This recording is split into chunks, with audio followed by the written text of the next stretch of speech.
Magandang araw po sa inyo. Bago po tayo magsimula, ini-invite ko po kayo na panoorin ang aking mga personal vlogs. Ganon din, huwag kalimutan na mag-like, share, and subscribe. Mag-post din ang inyong mga comments sa ating YouTube channel. Ngayong araw sa Papa Dudut Stories exclusive on YouTube. Dear Papa Dudut, isang napakagandang araw po sa inyo tulad ng pagpapaganda ng araw ninyo sa aming mga nakikinig. Naway lalo pang tumatag ang inyong programa. Isa na po ako sa mga masayang tao once na itong sulat ko ay maikwento ninyo. Kaya sana ay mapili niyo po ito. At salamat po sa lahat. Itago mo na lamang ako sa pangalang Christina. Papadudot, hanggang kailan po ba ang epekto ng unang pag-ibig? Unang pag-ibig na kahit na hindi naman naging kami, ang gulo, hindi ba? Kaya hayaan niyo pong ikwento ko sa inyo. Way back year 1999, noong college pa lamang ako. Hindi naman po sa pagmamayabang marami ang nanliligaw sa akin. Madaming nagpaparamdam na kinakausap ko naman kaagad na huwag nang mag-aksaya ng oras sa akin once na hindi ko sila tipo. Ayoko kasi na magpahirap dahil alam ko naman na ako rin ang mahihirapan. At may sinagot naman ako ng panahon na yon. Naging 3 po ang nobyo ko pero hindi naman po sabay-sabay. At ang pangatlo po ay ang naging asawa ko na. Pwede bang ako na lang? Tanong sa akin ni John at sinagot ko naman siya December 23, 2000. At nabiyayaan naman po kami ng 2 gwapong mga anak na mga binata na ngayon. Sa loob ng 16 years ay masasabi ko naman na maswerte kaming mag-asawa. Siya nga po pala si John. Itinuturing niya akong prinsesa at mahal na mahal niya ako. Ramdam na ramdam ko yon. Sa ilang taon naming pagsasama, Papadudot, ay mabibilang lang sa daliri kung kailan ako nagluto at naglaba. At kahit na wala namang kaming kasambahay ng panahon na yon at tipikal na buhay mag-asawa lamang kami, ordinaryong Pinoy ika nga, ay pinagsisilbihan niya ako, Papadudut. Kami nga ata ang tinadhana. Noong unang taon na sinagot ko siya ay parang lahat sumasabay sa agos dahil nakagraduate na kami noon.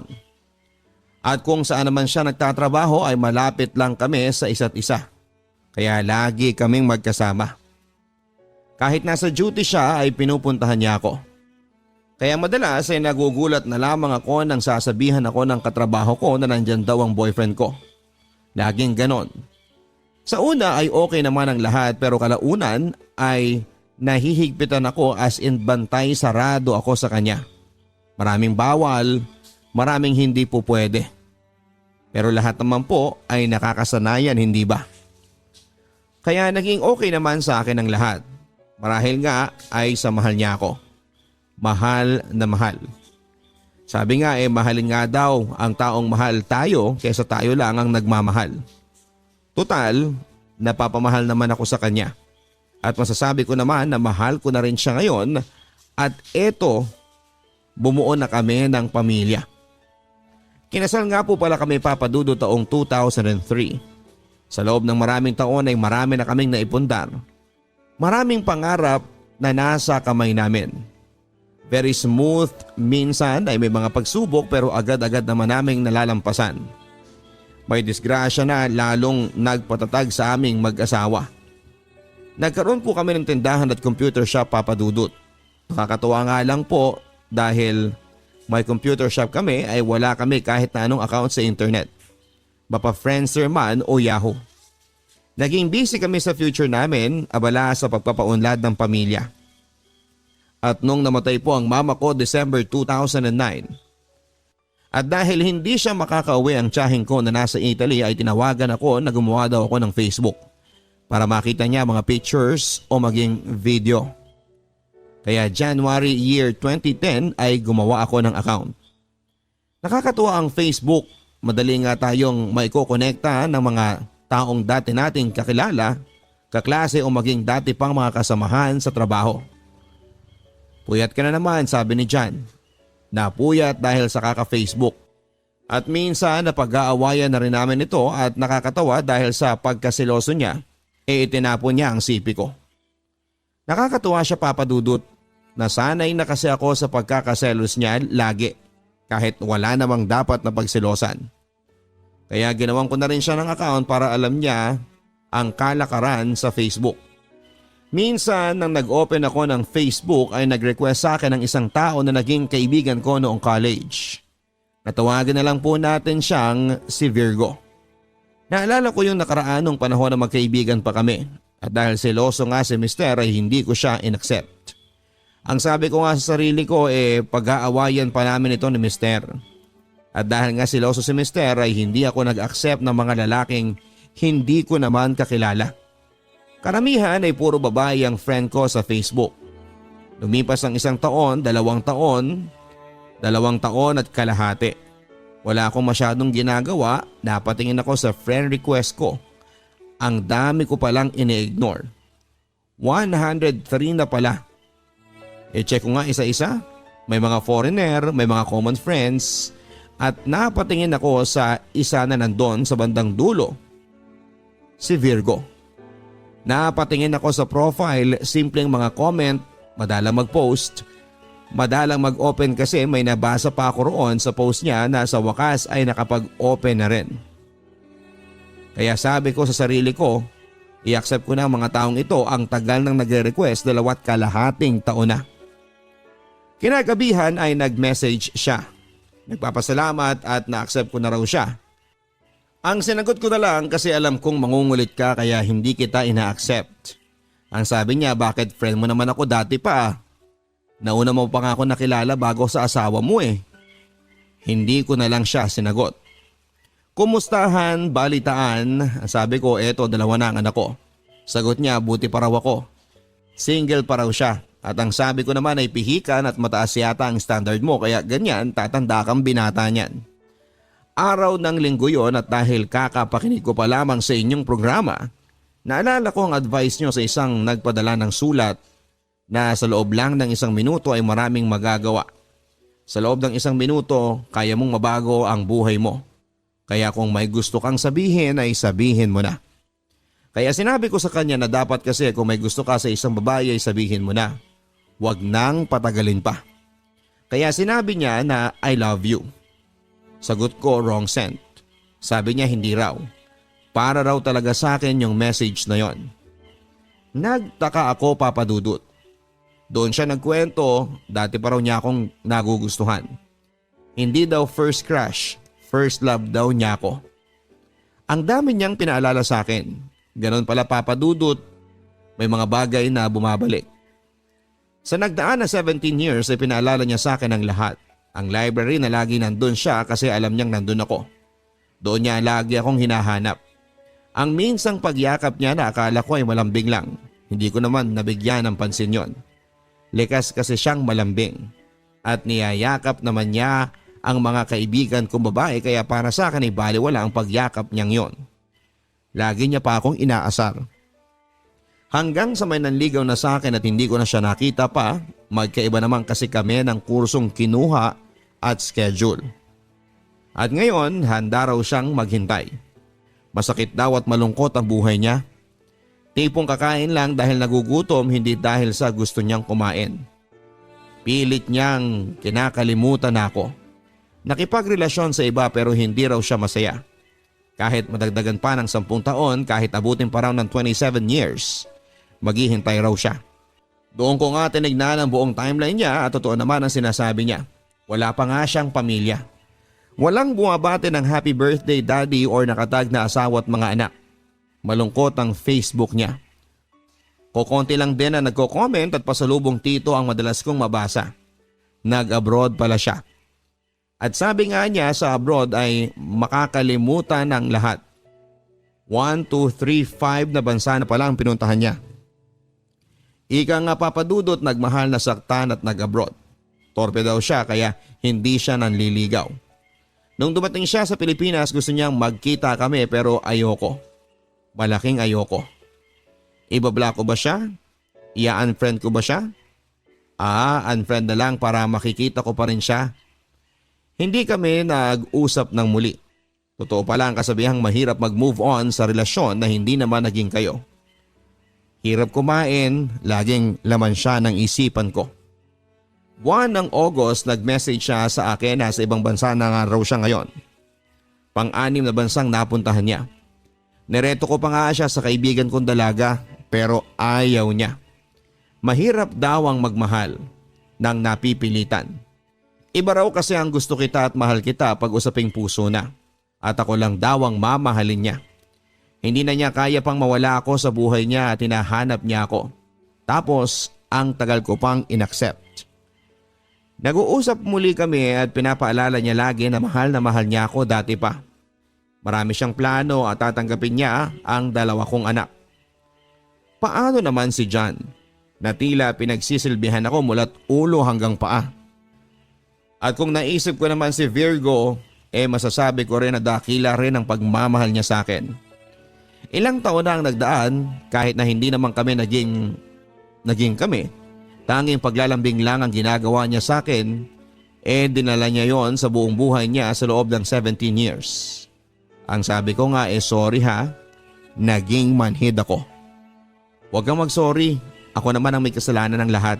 Kaya nahihirapan tayo sa relasyon natin ngayon, sagot niya.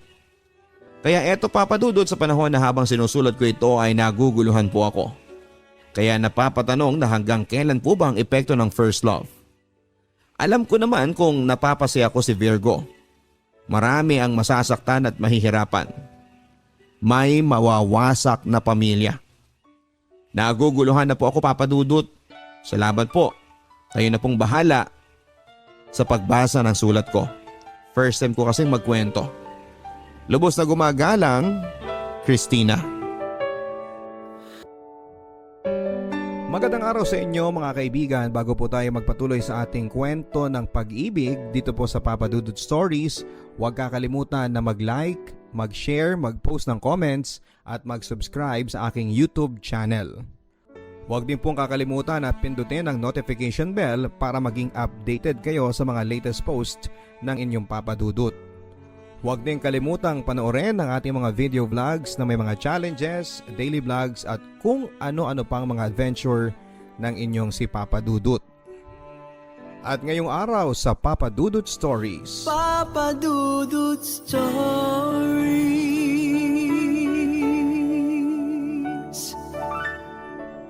Maraming pagkakataon sa buhay ko Papa Dudut na gusto ko nang sumuko habang nagdadalang tao po ako. Sa pakiramdam ko kasi Papa Dudut ay sobrang kinawawa ako ng taong labis kong minahal at pinagkatiwalaan. Pero magagawa pala akong paikutin. Yung akala mong taong tutulong sa'yo sa panahon ng krisis ang mas mauuna pa palang manloko sa'yo. Dear Papa Dudut, mga ka-stories, tawagin niyo po ako sa pangalang Teresa. Hindi ko po yan tunay na pangalan. Nababaitan lang po ako sa pangalang Teresa. Siguro dahil sa alam kong pangalan siya ni Mother Teresa. Hindi ko naman po sinasabing magkapareho kami ng ugali ni Mother Teresa. Pero kung pagiging mapagpakumbaba at mapagbigay ay siguro ay papasan ako kahit pasang awa.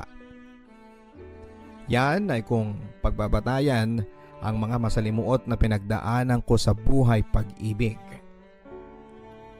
Hayaan niyo pong simulan ko ang aking kwento ng buhay ko noong nag-aaral pa lamang ako sa kolehiyo.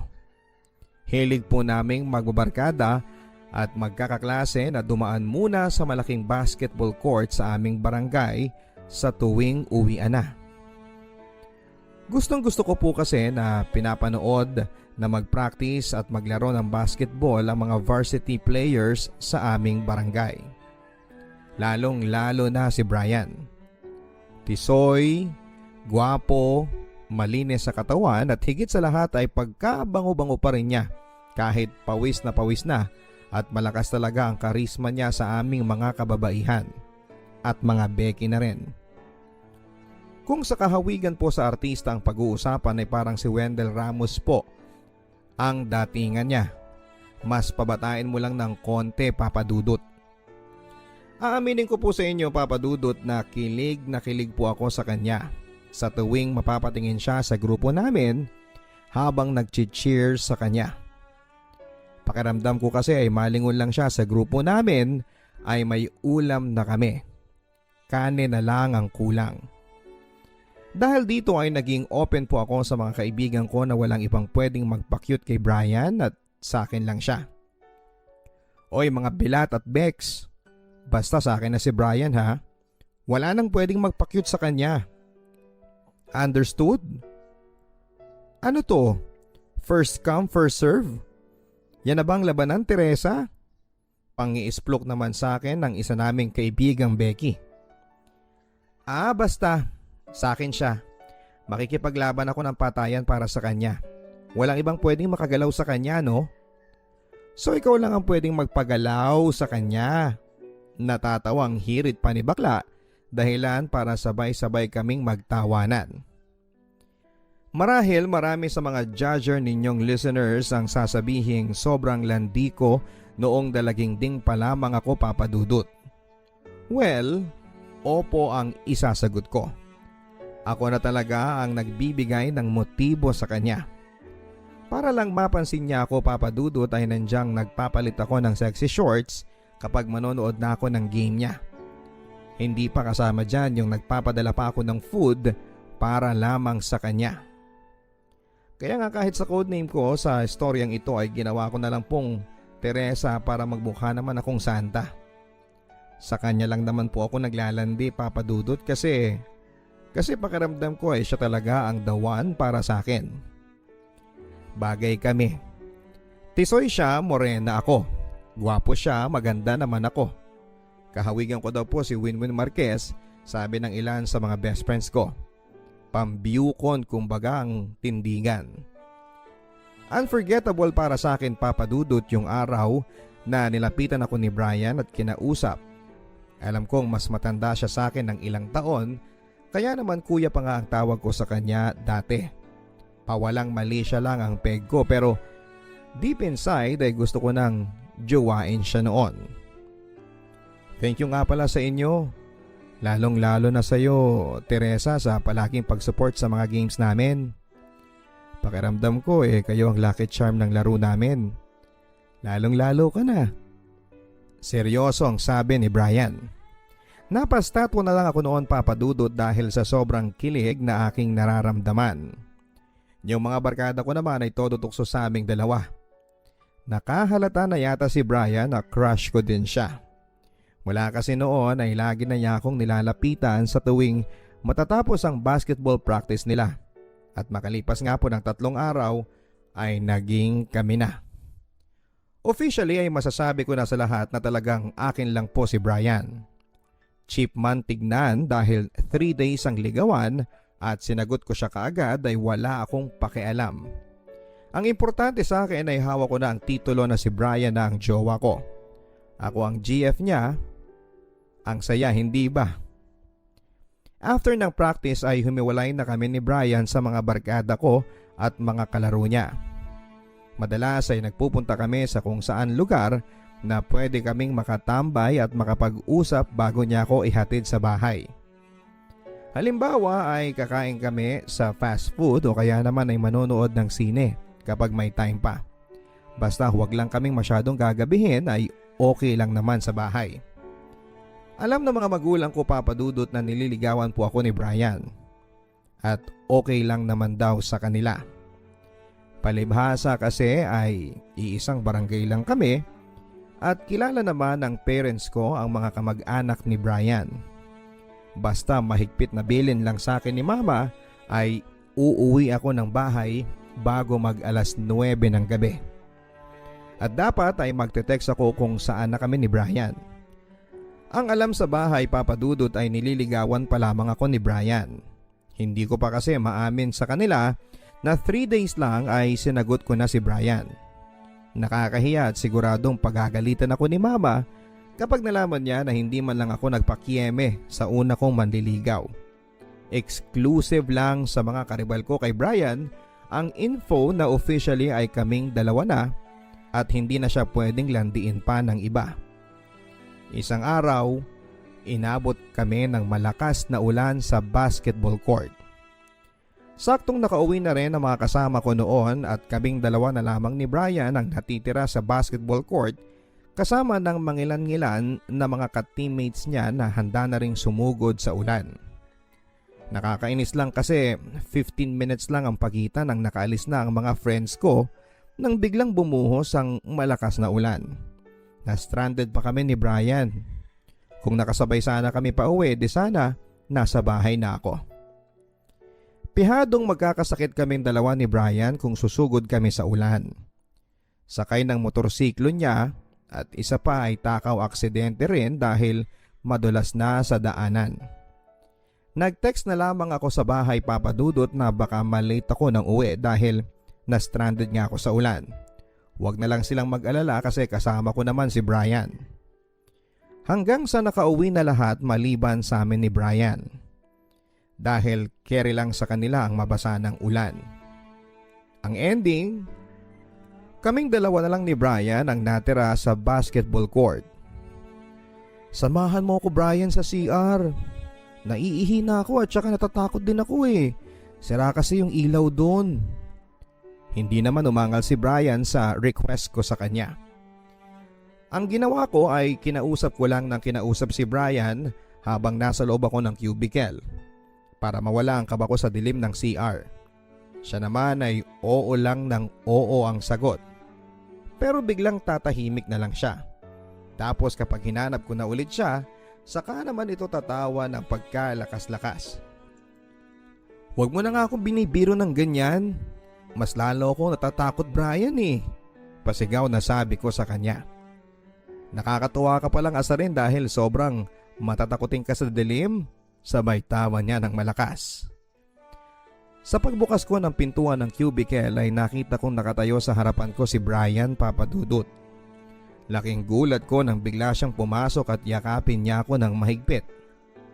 Sa unang pagkakataon ay nakaramdam po ako ng malakas na bultahin ng kuryente sa aking katawan. Kaya naman kahit malakas ang hangin at bagsak ng ulan, sa labas ay para akong nakaramdam ng kakaibang init sa aking katawan. Yung yakap niya sa akin ay nasundan pa ng masarap na halik papadudot. Unti-unti akong naging statwa habang ginagawa niya akong halikan mula sa labi hanggang sa leeg. Balikat ko hanggang sa aking dibdib. Hindi ko na siya pinigilan papadudot.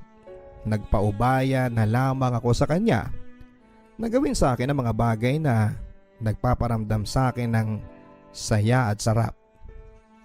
May nangyari sa aming dalawa sa loob ng cubicle ng madilim na CR.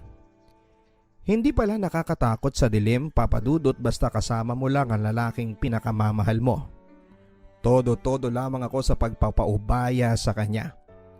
Hanggang sa may magbukas ng pintuan ng CR papadudot. Huling-huli kami sa akto ni Mama na may ginagawang milagro. Para tuloy akong binuhusan ng malamig na tubig ulan matapos kong makita ang mga namimilog na mata ni Mama. Napalabas din kaagad si Mama habang nagmumura dahil sa mga nakita niya papadudot. Sobra ang pagkabigla niya. Sa katunayan ay nabitawan din niya ang mga dala niyang payong para sana sa akin ng mga sandaling yon. On the spot ay sinabi ni Mama sa aming dalawa ni Brian sa paglabas namin ng CR na ipapakasal niya kaming dalawa. Aaminin ko po sa inyo papadudot na hindi naman ako masyadong affected sa mga nangyari. Pwede mo ngang sabihin na ako lang yung pinakasal ng pwersahan na masaya pa. Kasi nga alam ko naman sa sarili ko na mahal ko si Brian. Mabuti na lang at graduating na rin ako sa college noon. 2-year course lang kasi ang kinuha ko sa college. After ng seremonyas ng kasal sa opisina ni Mayor ay tumira na kami ni Brian sa iisang bubong. Sa bahay ng nanay ni Brian, pinagpatuloy pa rin ni Brian ang pagiging varsity ng basketball. Suportado naman kami ng nanay niya na nagtatrabaho noon sa Japan. Kaya financially ay nakakaluwag kami. Minsan sumasala ng padala ang mama niya pero nakakahingi naman ako ng tulong kina mama kapag kinukulang. After 2 months ng pagsasama bilang mag-asawa ay nabuntis nga ako papadudot. Feeling alaga ako noon kay Brian. Excited na siya sa magiging anak namin. Sana daw ay maging baby boy para may kasama siya sa paglalaro ng basketball. Hindi nagbago ang pagiging malambing ni Brian, same with yung hilig niya sa pagbabasketball. Araw-araw pa rin, parang basketball is life sa kanya. Pero mas okay na sa akin yung basketball ang pinagkakabalahan niya kesa makaisip pa siya ng mambabae. Maraming tournaments ang dinadayon ni Brian at ng mga kaliga niya para sa basketball, Papa Dudut. Lumalaban sila sa interbarangay at noong una ay nagagawa ko pang sumama para mag-cheer sa kanya tulad ng dati noong magjowa pa lamang kami. Pero nung lumaki na ang tiyan ko at hindi na ako makaangkas sa motorsiklo niya ay hindi na ako sumasama. Nakikibalita na lamang ako sa mga naging game results sa kanya. Mainit daw ang naging huling laban nila Papa Dudut sa kabilang barangay dahil nagkaroon pa daw ng pisikalan. Hindi naman na sa akin bago yung ganong klase ng mga eksena sa game court. Kaya parang baliwala lang sa akin nung sinabi niya yon. May isa pang game sa finals at doon na raw magkakaalaman. Seryosong sabi ni Brian sabay ngiti na parabang sigurado na siya na liga nila ang mananalo. Hindi ko akalain, Papa Dudut, na sa final game na yon, yun pala ang final chance na rin na magkikita pa kami araw-araw ng asawa ko. Sobrang naging paghaharap ng dalawang liga, dahilan para magkaroon ng suntukan sa basketball court. May napuruhan si Brian dahil halos manghiram ng mukha sa aso yung nakasuntukan ni Brian. Nakamalas-malasan ay anak daw pala ng isang konsehal. Marami ang nakakita ng pinagbantaan daw si Brian na ipatutumba siya nito. Sa kwento ni Brian, masyado daw kasing naging agresibo ang laro kaya sila nagkapikunan. Mula noon, Papa Dudut, ay nagulo na ang buhay naming mag-asawa. Araw-araw ay nakakatanggap na kasi ng mga pagbabanta sa text messages na lulumpuhin daw nila si Brian kapag nagkaroon sila ng pagkakataon. Pinayuhan ng mga kamag-anak namin si Brian na magtago muna at magpalamig dahil sa mga pangyayari. Naging maingat sila sa pagpaplano sa anong pwedeng gawin para makaiwas nga sa trouble ang asawa ko. Maging ako, Papa Dudut, ay hindi ko nalaman kung saang lupalop nila pinagtatago ang asawa ko. Basta ang alam ko ay dito lang din daw sa Maynila. Kaya hindi ako dapat mag-alala sakaling manganak na ako dahil makababalik naman si Brian para dumalaw anytime. May bahagi sa akin na pilit na iniintindi ang sitwasyong pinasok ng asawa ko, Papa Dudut. Alam ko kasi na makabubuti yon para sa kanya dahil buhay na ang pinag-uusapan dito. Pero paano naman kami ng magiging anak ko? Ilang buwan na lang ay manganganak na ako. Sa umpisa ay nakatanggap ako ng text mula kay Brian para kumustahin ako sa kalagayan ko. Pero hindi nagtagal ay parang naging mag-isa na lamang ako, Papa Dudut. Dahilan para ma-depress ako ng sobra.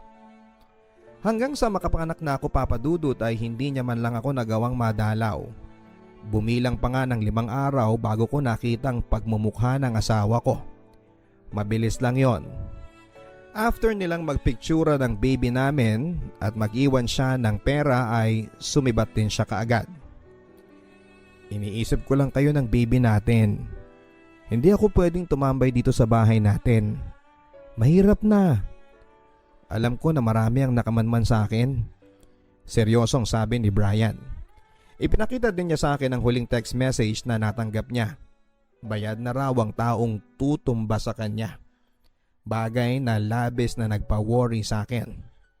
Naiiyak na lamang ako noon, Papa Dudut, dahil pakaramdam ko ay unti-unting nasisira ang pinapangarap kong masayang pamilya dahil lamang sa galit sa kanya ng ilang makasariling tao. Ginamit nila ang yaman nila para makapanakit ng ibang tao. Pakaramdam ko noon ay ako ang mas biktima at ang baby namin sa naging sitwasyon ni Brian. Para akong may asawa pero wala. Para akong nakikipagrelasyon ng LDR na bawal mo siyang kausapin. Buti pa nga yung ibang LDR Alam nila kung saan nila pupuntahan ang jowa nila. Samantalang ako ay hindi ako pwedeng magpunta sa kanya. Hindi ko pwedeng malaman kung saan nagtatago ang asawa ko. Iniiwasan lang namin nila mama na madala ka sa sobrang lungkot at puntahan mo ko doon. Hindi makakabuti sa atin yun, Teresa. Konting tiis na lang. Mas lilipat tayo sa mas malayo, sa mas ligtas na lugar at isasama ko na kayo ni baby. Naghihintay lang ako ng malaking perang ipapadala ni mama galing sa Japan. Pagbibigay pag-asa sa akin ni Brian na balang araw ay babalik na sa normal ang pagsasama naming dalawa. Till one day, may nagpasa sa akin ng video ng asawa ko. Active pa rin siya, si Brian, sa pagbabasketball, pero this time ay may bago na siyang kasamang nag-cheer sa kanya. Sweet na sweet silang dalawa sa video. Lalong lalo na noong humalik pa ang demonyo kong asawa sa babae niya. Pero ang mas nagpabilog sa mga mata ko ay nang nakita kong buntis si girl sa video. Mataba yung babae sa video pero mas mataba at bilog na bilog ang tiyan niya. Kaya hindi ako pwedeng magkamali, Papa Dudut. May ibang babae ang asawa ko at buntis pa yung babae. Iyak ako ng iyak noon. Yun na po yata ang pinakamatinding depression na na-experience ko sa buhay ko. Wala din ako mapagsabihan ng sama ng loob ko dahil nahihiya ako sa mga magulang at sa mga kamag-anak ko. Ano na lang ang sasabihin nila sa aming dalawa ni Brian, Papa Dudut? Ayoko namang kaawaan ako at ang baby ko. Okay na sa akin yung isang beses akong pinagpiestahan ng mga chismosa sa barangay namin nung pinag-usapang nakipag-sex lang ako sa CR kaya ako pinakasalan. Ayoko nang madagdagan pa yon ng chismis na ipinagpalit pa ako sa iba. Mula noon ay madalas na akong makitang tulala ni mama. Sinasabi ko na lamang na nami-miss ko si Brian, Papa Dudut. Pero ang totoo ay gusto kong sabihin sa kanya na may isusumbong ako. Na may ibang na bola na ang asawa ko. Napag-alaman ko na dating naging chicks din ni Brian ang nagpapadala sa akin ng video. Ibang klase talaga ang karakas ng asawa ko. Hindi lang pala ako isang beses niloko. Mag-isa ko lang pong pinuntahan si Brian sa lugar na sinasabi sa akin ng asset ko. Halos mawala na ako ng boses noon sa kakasigaw sa kanya at sa naging babae niya. Ang sabi sa akin ni Brian ay wala na daw siyang magagawa dahil nandyan na. Iyak lang ako ng iyak noon, Papa Dudut. Mabibinat yata ako sa ginawa kong pagwawala kaya naman umabot pa kaming 3 sa baranggayan. Dahil dito ay nakialam na rin ang nanay ni Brian sa Japan. Umano ay ititigil niya ang pagsusustento sa amin ng anak ko sakaling ireklamo ko ang anak niya. Nilatag din sa akin ni Brian ang ideya na napingot lang siya at pinagbabantaan din siya ng mga kamag-anak ng bagong babae niya kapag hindi rin siya dito nagbigay ng sustento. Si mama na raw niya ang bahala sa mga gusot na pinasok niya. Pinangako sa akin ni Brian na ako daw at ang baby namin ang mas mahal niya. Magpapakalayo-layo na raw kaming 3 pero sa isang kondisyon. Walang makakaalam sa mga kamag-anak ko nang nagawa niyang kalokohan. Gusto ko na pong pumayag, Papa Dudut, dahil kailangan ko din pong magpakapraktikal. Ayaw ko din naman po yung ideya na pag-usapan pa kami sa lugar namin. Kumbaga ay mas praktikal yung ino-offer sa akin ni Brian na solusyon. Isa pa ay wala na rin naman akong magagawa sa bagong gusot na pinasok ng asawa ko. Kundi ang pagtakpan na lang siya sa tulong na rin ng pera ng nanay niya. Ano po kaya ang mas tama kong gawin, Papa Dudut? Mapayuhan po sana ako ng inyong mga tagapakinig. Ang inyo pong ka-story, Teresa.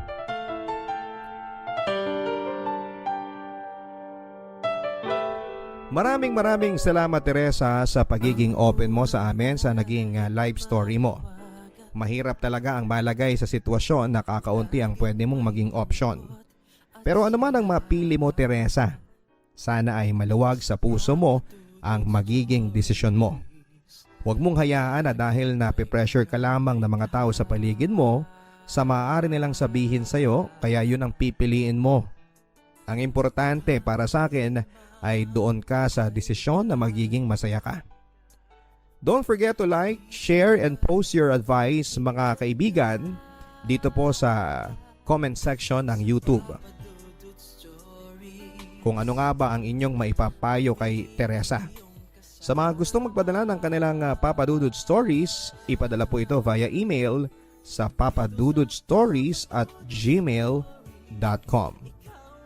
Again, don't forget to subscribe, mag-like, mag-share, mag-post ng comments, at pindutin ang bell button para ma-notify po kayo.